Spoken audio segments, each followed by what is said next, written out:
Your codes come from your FXL file or feature definition file. This is defined in the office.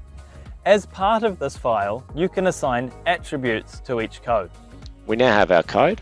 Next, we want to have a numeric field that we can fill out for the spread of this tree.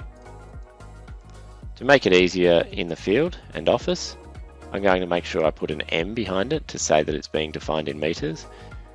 I want to make sure that every time this code is being used, that the spread is being filled out. So I'm going to set this as being a required attribute. The default for it is going to be 3 meters. My minimum, so that it doesn't go below 1 meter where I want someone to use another code, is 1 meter. My maximum is going to be 30 meters, so that anything beyond that is treated as being a typo and should get flagged. And I'm going to keep the number of decimals down to 0, so it has to be whole meters that are being defined here. We can now see if we expand this, we have our attribute field for spread as a numeric entity. Now, to prompt yourself for those attributes in Trimble Access, under Options, there's a checkbox that says Prompt for Attributes. Now, attributes can also be used to scale symbol sizes or rotate them. So that is sometimes quite important. They tell you information about the point you're going to measure. Here I'm going to keep my Prompt for Attributes checkbox on, because as I measure, I want the software to prompt me to fill in those attributes. In the latest version of Trimble Access, we now show symbols in the map. But we don't have any symbology for this yet, so I'll right click again and choose to add a new symbol. Going to give it the same name, spread, so it's easier to see the association there of what it's doing. We have a number of symbols already available in this particular library.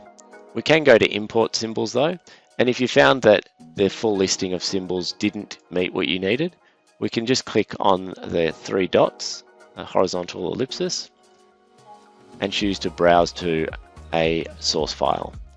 We're able to select from the TGO symbol library, DWG and DXF.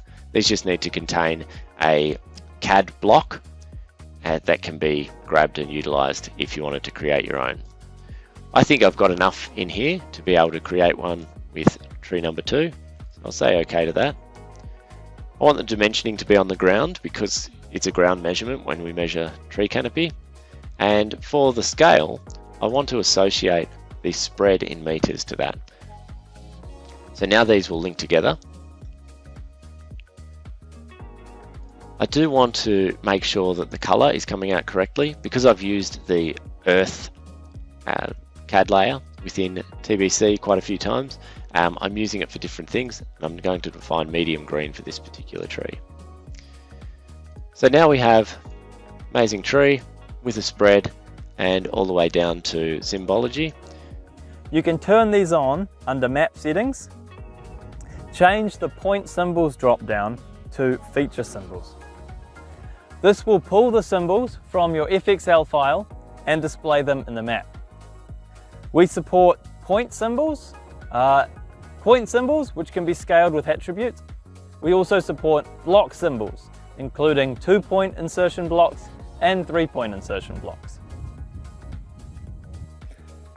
A 2-point block symbol will scale between 2 measured points, like this gate.